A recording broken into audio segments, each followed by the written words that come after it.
Today's video is a video that I've been wanting to film for many years now. It is the story of how I started my business, Salceology, during the pandemic. It was tied to a time during the pandemic that was very traumatizing for me. So I've been very reluctant to tell this story. Now I'm finally in a position where I can actually share it with you.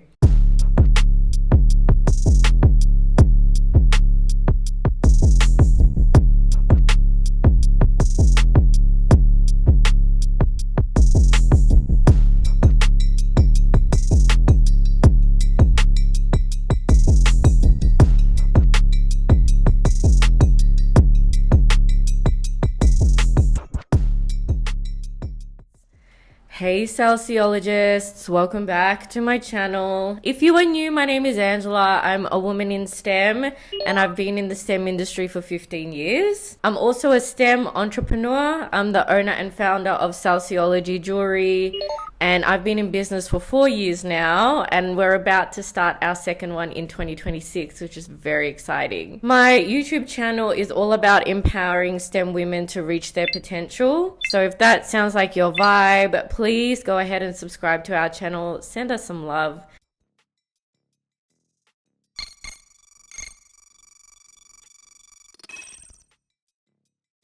The story of how I started my business is a very complex story. It was tied to a time during the pandemic that was very traumatizing for me and a time that I didn't really want to revisit. Now I'm finally in a position where I can actually share it with you. It is really important for you to understand what I was going through at the time I made the decision to start the business. My business is also tied to my other careers, so talking about that and how they all interrelate with each other. And it's important for you to understand how I felt during that pinnacle moment where I hit rock bottom in my life, where I just cracked it and I said, you know what? I'm done with this. I'm going to be my own boss. I'm hoping that it will inspire someone to have the courage to start their own business ventures, and also to learn from the mistakes that I made so that you don't have to as well.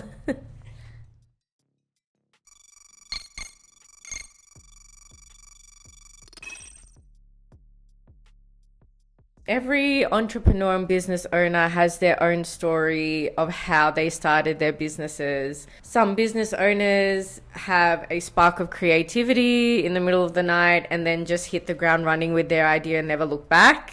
Others, including myself, started our businesses from an accumulation of many frustrating experiences that I've had in my current career as a woman in STEM, all the financial barriers I've experienced in my life, and just my circumstances in general. I started my businesses because of the frustration I had with the current status quo and with the way society was doing things. I didn't want a bar of it anymore, to be honest with you.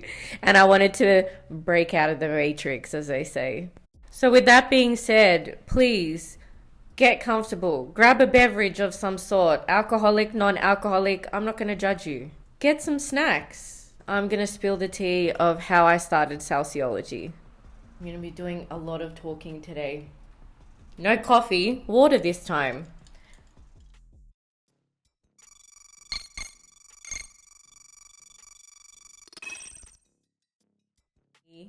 Now, if you approached me many years ago in my early 20s, telling me that in the future, before I turned 30 years old, I was going to start my first business and be the first business owner of my family, I honestly would have laughed in your face. Starting a business was not on my bingo card for my life. I was only interested in pursuing medicine. I wanted to become a doctor. Any other career path was out of the question, especially business. I had no business experience. My immediate networks, none of them were in the entrepreneur space. That was not part of my reality back then. I was a university lecturer or university teaching academic at the time. I would have been in academia for about 8-9 years. I was a sessional academic at the time, meaning that I was on a casual contract with the university. Being a sessional academic on a casual contract is probably one of the most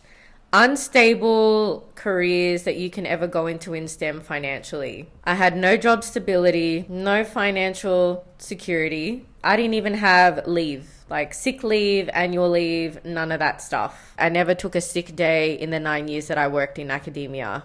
The reason why I stuck out in this career for so long is because I wanted to become a tenured professor. A tenured professor is basically someone who's got a permanent position with the university. They have job security, they get paid a salary, and you get all the benefits that come with that, including leave, travel allowances to go to conferences, professional development stuff, you name it. I was holding out for so long in this career because I'm very passionate about teaching. The students that I taught at this particular university were very disadvantaged students that were first in their families to study at university, or had intellectual disabilities, or English was their second language. You know, they came from disadvantaged backgrounds just like I did. So I really wanted to stay in the system to be able to guide those students to finish their degrees and reach their potential. Another reason why I stuck around for so long was because this is actually the norm in academia. Being a sessional through university is the natural pathway for academia. Ideally, you'd be doing that for a few years to gain your teaching experience, to also be able to contribute to research, to university projects, to publish papers, apply for teaching awards, fulfilling any qualification requirements you need to be a professor. There are certain requirements that you have to even be considered for such positions like that, because of how competitive they are. So for the last 9 years before this pandemic, that's exactly what I was doing. I was collecting accolades like infinity stones. It was starting to get a point where I was becoming misaligned to what truly mattered when it came to my purpose in my career. I was starting to chase the wrong things, and I was going off on a tangent with my career that probably needed to change.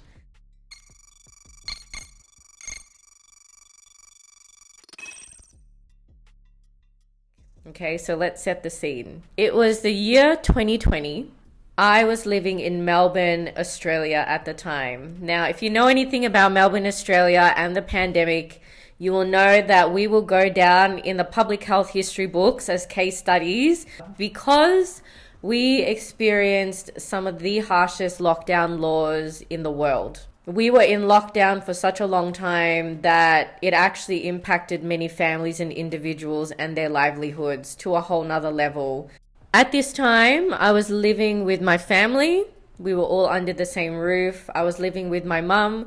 She was a single mum at that time. She was also a cardiothoracic nurse. And to support her financially, any money that I would earn, I would provide and help support my family with that income. I was also living with my younger brother. He just finished year 12 at that time, and he was about to start his first year of university. February, March 2020, I was contracted to work for the university. The university semester was about to start. Australia was rumoured to have a country lockdown. The unit convener of the unit I was teaching asked us all to gather for like an emergency staff meeting. And she basically turned around to us and she said, Victoria is going to undertake a full lockdown. No business can be conducted on university campus. We all have to pivot online. All of our units is going to be delivered virtually. It was a chaotic time. So for my family, the first year of 2020 was manageable. My mum was an essential worker. She was working around the clock, doing back-to-back 12-hour shifts. I also still had some teaching throughout the year. We were very lucky to still have sources of income. There were many families who weren't that lucky.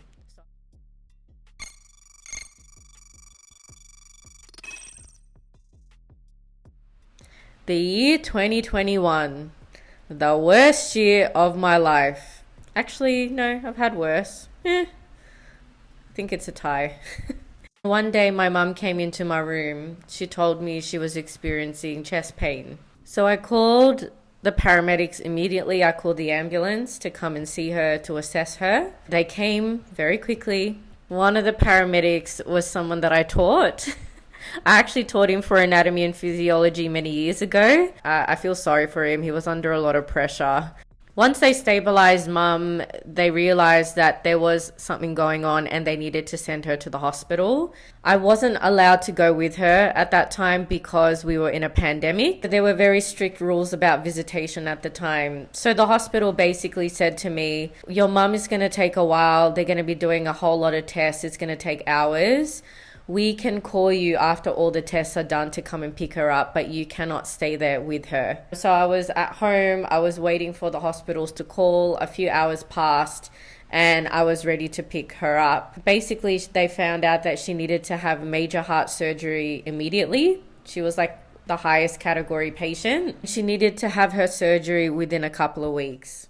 We realized that mum wasn't allowed to work anymore. So we lost her income during the pandemic. That also meant that I was the sole provider of my family at that time, and that my family would be relying on my source of income that was incredibly unstable. So you can imagine how stressed I was during 2021.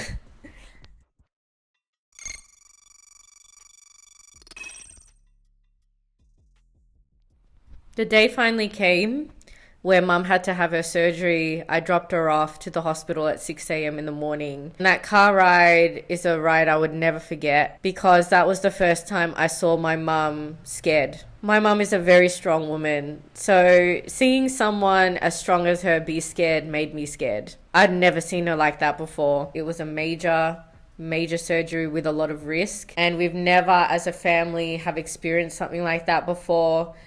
During a pandemic, I had to comfort her and just be like, it's going to be okay. I'll see you when you get out of this surgery. I had to drop her off at the wards, hand her over to the health professionals. Her life was now in their hands for the next 6 to 7 hours. And I had to just sit around and wait for a phone call to hear how it all went. I think a normal person would have taken time off during that time because their loved one was about to go into hospital. I didn't have that luxury. I had to work. My family was relying on me to provide for them. So I had classes to teach all throughout the day of mum's surgery. As soon as I went home, I had breakfast. I think I took a nap really quickly, and then I was just teaching all throughout the day. For me, I think it's a good thing because it helped me take my mind off things. But I think for a normal person, that wouldn't have been the case. I don't know. Everyone deals with things differently. I got a phone call from the surgeon. She told me that everything went well, everything was textbook. She was now in recovery and she would be monitored for the next 24 hours or so just to make sure everything is okay. My family was able to see her the following day. The surgeons who worked on my mum happened to be the head of the cardiothoracic unit that mum works at. So the surgeons knew her very well. It was just such great news to hear. I was very grateful. We thought that after the surgery, mum would recover really well. We'd be able to take her home in a couple of days. But unfortunately, that wasn't the case and things went downhill from there. One day I got a call from the hospital while I was working that my mum had a cardiac arrest on the ward. And it was really traumatizing for a lot of the nurses that were resuscitating her because many of the nurses knew her on a personal level and a professional level. And I was also very traumatized because I didn't understand what was going on. You know, the surgery went really well, but there seemed to be a lot of complications that happened afterwards. So my routine for the next couple of days while mum was recovering in the hospital was that I would teach throughout the day. As soon as I would finish teaching and I was able to leave, I would go straight to the hospital with my brother to go see her. They had a one visitor rule during that time because we were in COVID. So my brother and I had to sort of take turns coming in to visit her. Any other aunties or friends or relatives that wanted to see her throughout the day, I allowed them to see her throughout the day and visit her to keep her company while I was teaching. And then the moment came where I lost the plot during the pandemic and I snapped and I had a mental breakdown. This was the moment that changed the trajectory of my future.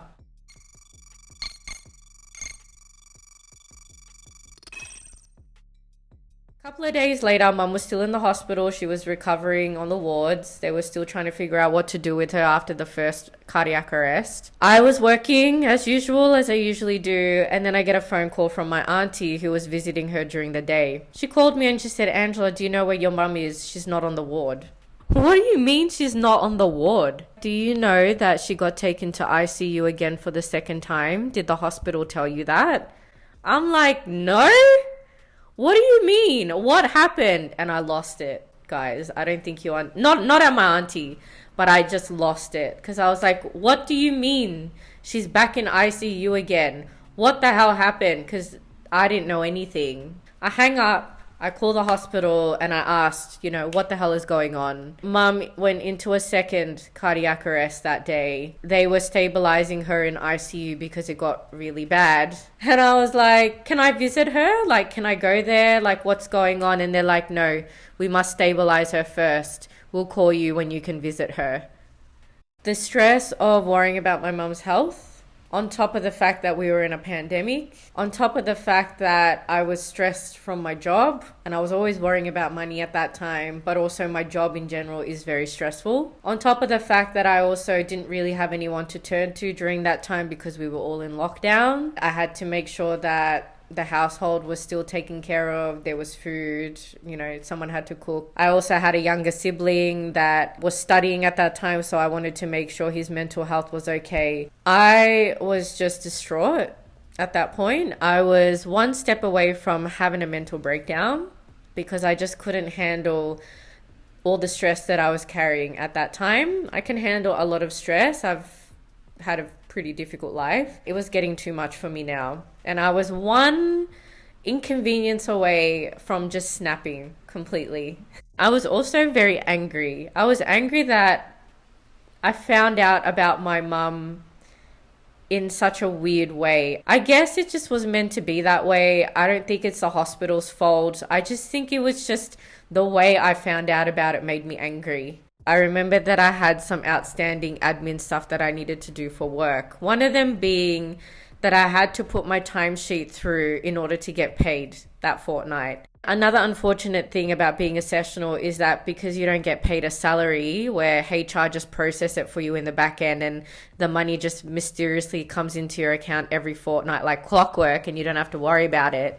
When you're a sessional academic at a university, you have to put through your timesheets manually. You have to put your hours in manually for the units that you taught, and you have to submit your timesheets by a certain deadline. Your supervisor has to approve it by a certain deadline, and HR have to process it by a certain deadline. If at any point any of these deadlines are not met by you, by your supervisor, by HR, you do not get paid. I can beg, I can scream, I can throw a tantrum. I will not get paid for that fortnight. I don't remember why I forgot to do it. I think it must have been, the fact that my mum arrested for the second time and is in ICU. I just completely forgot. How dumb of me. That's the one job that I had. Make sure that I get paid properly, and I didn't even do that. I dropped the ball. And just for the record as well, before anyone starts coming for me in the comments, just like every other family, we did have some savings and stuff to fall back on. But when you've been in lockdown for so long and all these extenuating circumstances is affecting people's health, well-being, money, finances, there's only so much that you can fall back on during a pandemic before your savings and stuff gets depleted. We were now under a lot of financial stress because my job was just so unstable. I contacted HR. I said, look, I don't know if I'm going to meet the deadlines for my timesheets, but is there any way that this could be expedited under extreme circumstances sort of situation? I've got a sick relative in hospital right now. Is there anything that you can do to help me? HR basically turned around and said, nope. Sorry, can't do anything for you. And I begged them. I'm like, please, I really need this money. My family is relying on me at the moment. I'm the only breadwinner in the family right now. Is there anything that you can do? They were like, nah, sorry, should have met the deadline. That anger that I felt was starting to turn into rage. And you would think that that would be enough to get me to snap. Unfortunately, that's not the first time that's happened with HR throughout my 9 years of being an academic. But I was getting there. One more inconvenience, something minor. That's all I needed. And then that minor inconvenience arrived, like clockwork.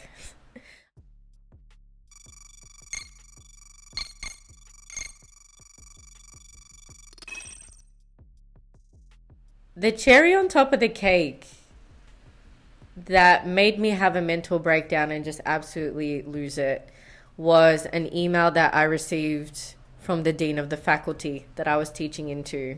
As a sessional for the last 9 years, my hours are based on teaching performance. Those student reviews and evaluations that the students do at the end of every unit, that student feedback is taken very seriously by the university, and it decides which sessionals get work for the rest of the year. So in the dean's email, he basically said that the students evaluated me incredibly high. I was like one of the top sessionals of the faculty or something according to the reviews, and he sent me an email directly to thank me for my work and performance during the pandemic.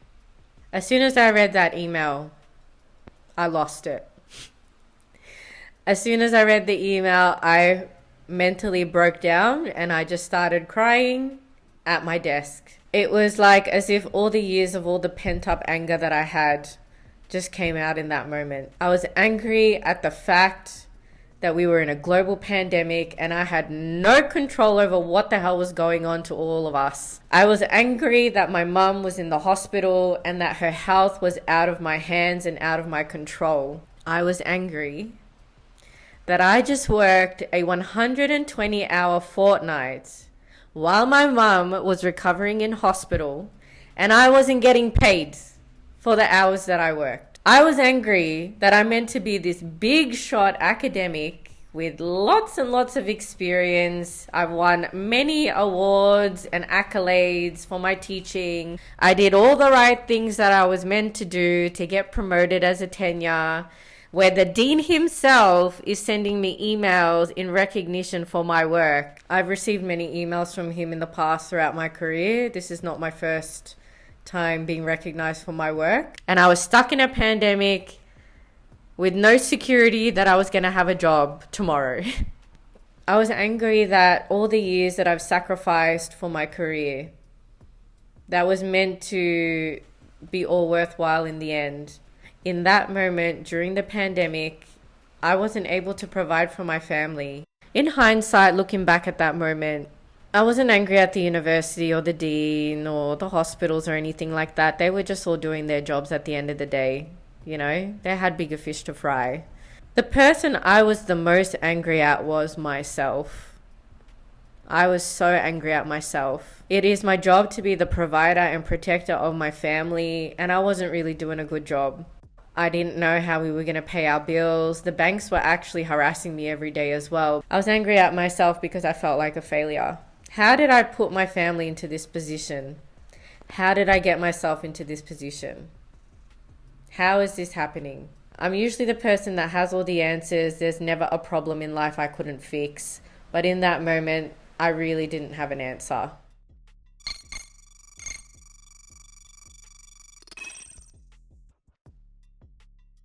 And this is when things get a bit weird. While I was crying, this memory just popped into my head. I don't quite understand it because there was nothing that would have triggered that memory to just come into my mind, but it did. This memory was of a time when I was very young. I think I was about 7 or 8 years old. I was sitting with my parents in the lounge room one day and we were talking. And I remember my parents both saying to me, you know, when you are in trouble and you don't know what to do and who to go to, you must pray. That was what my parents said in that moment, in that memory. One thing you need to know about me back then was that I wasn't a very spiritual person. I actually turned my back to spirituality for a very long time. I've had a very difficult life growing up. I was very disconnected from God, and that's probably why I was so lost and not really aligned to who I was. I'm very spiritual now. That comes from a lot of growth and a different way of looking at things over the years. When I remembered that memory, I was like, you know what? I've got nothing to lose. I'll just pray. You should have seen the way I prayed in that moment. I was a big smart ass back then. And I was like, God, angels, spirit guides, whoever is watching over me right now, if you can hear me right now, I'm asking for your help. I need your help. I don't know what to do. I don't know how I'm going to get my family out of this situation. I need your help. I'm asking for your help in this moment.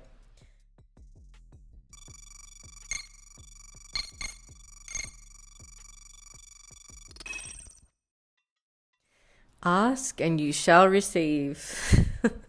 Be careful what you wish for, guys. Now, the next part of this story, you have to keep an open mind. I swear this is what happened. It's up to you whether you believe it or not. In that moment when I asked for help, I felt a presence of someone standing behind me. It felt comforting and it felt calm. It wasn't scary. And then I heard a voice speak to me on my right side. It was as if someone was just standing over me and whispering something into my ear. This voice was the voice of an older woman. So I didn't know who she was. I still don't know who it is to this day. She was very wise and very authoritative. Very calmly, she said, "Angela, how many times are we going to go through this before you learn your lesson?" I wish you guys were there in that moment. It was such a comedic moment. Like, I laugh at it now, but it wasn't funny at the time. Imagine someone standing over you and you just hear this voice, and I'm sobbing like this. I was like, what? Because I just registered in that moment that someone was actually talking to me. But I registered in that moment someone was talking to me, but I'm alone in my house. I got very emotional because I knew exactly what she was talking about. I knew exactly what the message meant. The truth is, for the last few years, as I've said throughout this story, I've not been aligned to who I was truly meant to be. I've also experienced lots of barriers in my career. I've been discriminated against racially as a woman for my age. I've also had people take credit for my work. I've been in a toxic environment for a very long time. I didn't listen to the signs at the time because I was very stubborn and in my ego. Why do I have to walk away from this career considering how hard I worked for it and what I sacrificed for it? If I stick around long enough, they will promote me. There was actually no job promotion waiting for me the whole time. I didn't even realize. The universe knew, but I didn't know that. And the funny thing is that wasn't actually the lesson that the voice was referring to. The biggest lesson I had to learn in that moment was a lesson about my self-worth. I came from a very humble background. My parents came from poverty. And when you experience that type of poverty in your life growing up, subconsciously you're always afraid that that is what you deserve, because that's what your reality was at the time, and that's all I ever saw and experienced of not having enough. My life was actually giving me many opportunities to learn the lesson, but I just never seemed to get it back then. That moment held a mirror against my face to take accountability for my actions and my decisions over the years. I experienced financial instability because I choose to stay in a career that gives me that. I was like, hang on a second, I deserve not to have this level of financial stress in my life. I deserve to be recognized for my work. I deserve to get paid for my work, not this crap. This is not what I deserve. I got it. I finally understood the lesson. I had to hit rock bottom and witness it affecting my family during a pandemic for me to learn the lesson. My spirit team or whoever was looking out for me in that moment, I reckon they threw a party. And then I prayed again and I said, look, I get the lesson now. What do I do now? Like, how do I fix this situation? The voice spoke to me one more time. The voice said, you know exactly what you need to do. And then stopped communicating with me altogether. You know exactly what you need to do. And the truth was, I did. It was like having a massive, massive epiphany. I needed to develop an exit plan for my life and to change my career.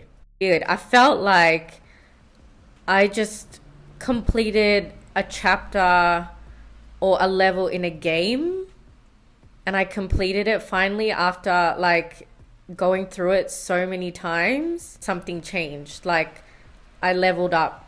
I made a promise to myself that no one, no family member, no acquaintance, no friend, no partner, no organization, senior executive, workplace was ever to decide my worth ever again as a woman. The only person that was allowed to decide my worth from now on was me.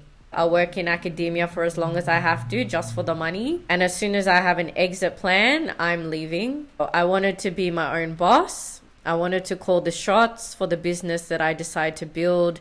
I decide my worth, and I have full creative control over an enterprise from now on. That moment really showed me that there was someone looking out for me up there. And it was the key that I needed to change the trajectory of my life. And that's exactly what happened.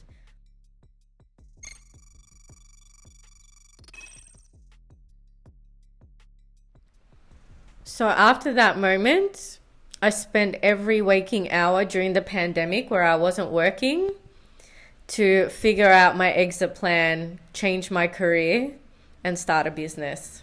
After the second cardiac arrest, Mum recovered. I got to take her home. We spent the next few months rehabilitating her back to her normal health. So she's living her best life now, touch wood, living the retired nursing life. I downsized our house. I relocated my family to a smaller house so that we could manage the bills. I just needed to find a career where people would actually listen to me and take my perspective seriously. I had 3 options that I wanted to pursue to change my career from academia. The first option was to go into medical school. I wanted to become a doctor. I would try and apply for medical school in 2021 to see if I would get in for 2022. I also looked into starting a PhD. I also looked into a graduate program to work in Australia's federal health policy system in public health. I put it up to God and the universe and I said, look, I'm done with making decisions. It seems like every time I make a decision about my career, it's never correct. So I'm going to put this up to you. Please tell me which direction you want me to go to. Whichever one of these 3 options comes to me first as an opportunity, I will pursue that. I sat my exam for medical school. Unfortunately, during the exam, I had one of the biggest migraines of my life. I didn't perform well in that exam, so that pretty much destroyed my chance of becoming a doctor in that moment. So medical school was out of the question. The PhD thing didn't work out during the pandemic. There weren't many universities taking on PhD students at that time, probably because of funding reasons and stuff like that. The opportunity that came to me first was being accepted into the Australian Department of Health's graduate program, which meant that in 2022, I'd have to relocate to Canberra and finish that program and then work in federal health policy. One of the reasons I actually applied to work in federal policy was because I was kind of getting sick of the policies that were being made during the pandemic. And I was like, who the hell is making all these cockamamie rules, you know? And I wanted to get involved in that and provide my opinions on health decisions being made at the federal level. So yeah, that's what my career is now. In my current career, people take my perspectives and my opinions very seriously now.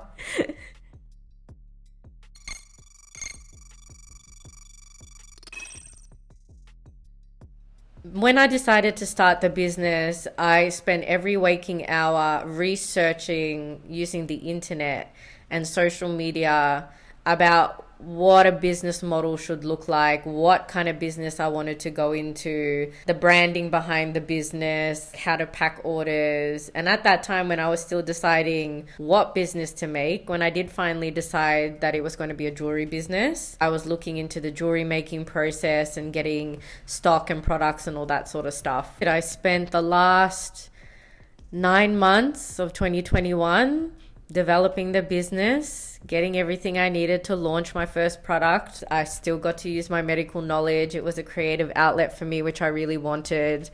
Something completely different from my current career. It was just something different and fun and innovative. But most importantly, I wanted the brand to empower STEM women to reach their potential because of the experiences I've had in my career as well. And I've had the business for the last 4 years. We're starting a second one in 2026. It's just so funny how things work out. And that's how I started Salceology. Thank you so much for watching this video. I hope you got something out of it. Please, if you have any questions about my experience, or if you would like for me to do a video on another topic about anything I spoke about, please let me know in the comments below. I'm more than happy to answer your questions. During that moment in the pandemic, I was ready to go into my villain era. If you're thinking of starting a business venture, please let me know in the comments. Speak to me in the comments. My comments are always very dry, like the desert. Again, thank you for watching my video. I hope to see you in the next one. See you later. Bye.